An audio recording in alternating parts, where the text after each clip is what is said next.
I'm sure that by now, you're already starting to feel the effect of high inflation, either by paying 10% extra on your Thai fund or by spending more money on your Grab rides. The good news, inflation is now starting to come down. The bad news, inflation is expected to remain high for a while longer. So, in this video, I will share 3 ways on how you can make your money work harder for you. And if you do it correctly, you will not only be able to beat inflation, but actually come out ahead when all this is over. Also, a huge thank you to PropertyGuru Finance for sponsoring this video. But more on that later. First up, emergency funds. So, the general advice that you will usually get is to save 3 to 6 months worth of expenses. For example, if you spend 1k a month, you should save about 3 to 6k as emergency funds. That way, even if, touch wood, something happens to you, you will have enough money to last for 3 to 6 months. But with all the high interest rates and a possible recession coming soon, many companies have been laying off employees. So unless you are sure that your job is 100% iron rice bowl and you confirm plus chop never lose your job, it's actually a good idea to increase your emergency funds to around 9 to 12 months worth of expenses. Now, of course, don't just leave your emergency funds lying around doing nothing like a lazy bum. The easiest way is to put it in a high interest savings account like UOB One and OCBC 360, where if you credit your salary in and spend a certain amount on the card, you will earn a good 3.85% interest. But if you are unable to fulfill the salary crediting criteria, maybe because you are a freelancer or self-employed or a retiree, in that case, you can consider putting your savings into places like CIMB Fast Saver or Trust Bank, where there's no salary crediting criteria, and you can earn up to 2.5% on your savings.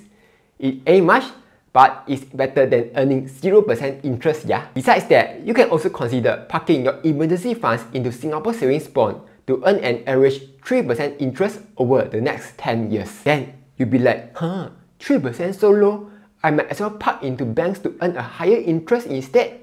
Okay, here's why parking your money into SSB may be a good idea. 1. While all the bank interest is high now, they will not remain high forever. They will eventually come back down over the next few years. By parking your money into SSB, you will get to lock in that interest for 10 years. That way, you will still get to enjoy the 3% interest long after all the bank's interests have come back down. 2. SSB money is actually quite liquid. If you need the money, you can redeem it anytime and get back the money together with all the accrued interest within a month without losing any money. So that's emergency funds. As to how much to put into banks and how much to put into SSB is totally up to your situation. But if you are curious, I'm currently putting about 1/3 of my money in the bank and the remaining 2/3 in SSB. Next, taking an active hand in managing your home loans. In particular, checking on your mortgage health and refinancing. If you have bought a home and are currently on a floating rate bank loan, say hello to high interest rates. You are probably feeling the pinch. Current mortgage interest rates have reached 4% and are expected to continue climbing as the Fed continues to hike interest rates. In fact, interest rate hikes are expected to continue, but not at the same fast and furious pace as 2022. According to experts, the interest rates are expected to moderate in the second half of 2023, which means your borrowing costs will remain on the high side in the foreseeable future. Then how? That's where you should look into refinancing your home loan. Refinancing your home loan basically means swapping out your existing home loan for a more competitive loan with another bank. People do so for a more favorable interest rate. When refinancing, you can also adjust your loan tenure and switch to a different reference rate. For example, SIBOR to SORA. Depending on your existing loan amount, refinancing can save a few hundreds to up to a few $1,000s. So if refinancing your home loan is so great, why don't more people do it? Few reasons. 1. There are many home loan options in the market. While some banks show you the rates up front, others don't show you the rates at all and require you to contact them to find out the rates. Calling up and comparing interest rates across all banks in Singapore can be time consuming. And if you are doing it over a few days, the rates that you may get may not be the most updated rates. So how? One easy way you can do that is by using PropertyGuru Finance Mortgage Comparison Tool, where you are able to easily compare different home loans. With a click of the button, you can get the latest information on the mortgage packages on the market. Another way is to use PropertyGuru Finance Smart Refi tool. With Smart Refi, all you need to do is just enter in your existing loan details, and you will then track and compare your loan against real-time market rates across all major banks and give you a breakdown of your potential savings. Then here's also the switch alert tool, where if you turn it on, you will automatically get notified when there's a good opportunity to refinance your loan and maximize your savings. Besides that, the refinancing process may be either too difficult to navigate or take too long to do. So if you need personalized help, PropertyGuru Finance also has in-house mortgage experts whom you can talk to give you unbiased, tailored financial advice and to help you solve all your mortgage needs. Best of all these are totally free to use. Also, as part of PropertyGuru Finance Mortgage Makeover Month, there will be a mortgage makeover event on 25th March, where you are invited to head down, learn more about the home loan refinancing, and get a free one-on-one consultation with the mortgage experts to get a health check on your mortgage and walk away with more savings in your pocket. For more info, check out the link in the description down below, yeah? Besides that, another way you can actively manage your home loan is by switching up the way you pay for it. If your current home loan rate is above the CPF OA 2.5% interest, and if you don't have any plans to use your CPF OA for anything else, it actually makes sense to use the money to pay off some of the loan. Here's why. Let's say the loan amount is 300k and there's 20 years left to go.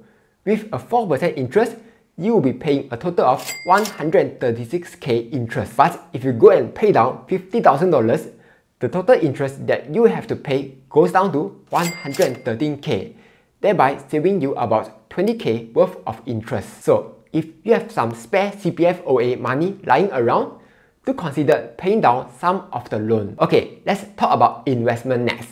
And no, don't ask me whether the crash is over or not. I have no idea. If I can answer that, I don't have to do YouTube already, yeah. But that aside, let's talk about how to invest your money now.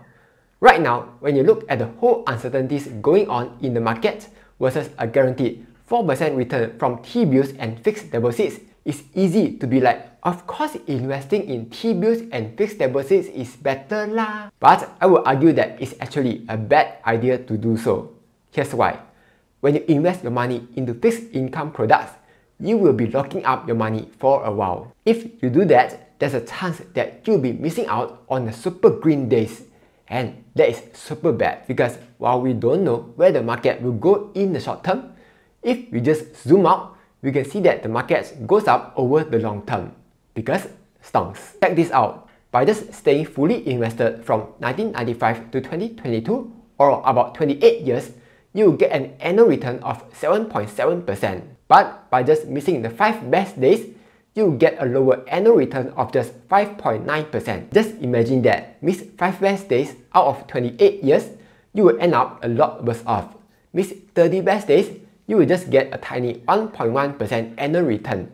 Might as well don't invest. So don't get too fixated on the short-term fluctuations. Focus on the big picture because you want to earn that 7.7% annual return over the long term, not the tiny 4% over 6 months or 1 year, yeah. Also, here's a tip. There's actually a way to earn that 4% without having to lock your money up into T-bills and FD. That's because almost all brokers now have cash management accounts, which let you earn interest on your idle cash. And the good thing is that by parking your money into these accounts, when you want to invest, you can immediately just take the money and invest it without any delay. So that's nice. Okay, what to invest in? If you are a pro at investing, you can of course pick individual stocks to invest in and possibly get a much higher return. But if you don't have the time to do all the research and study, a very easy way to invest is by using the 3-fund portfolio strategy, which of course has 3 funds. Basically, you invest about 60% into local stocks, 20% international stocks, and the remaining 20% into local bonds. Each component plays a different role.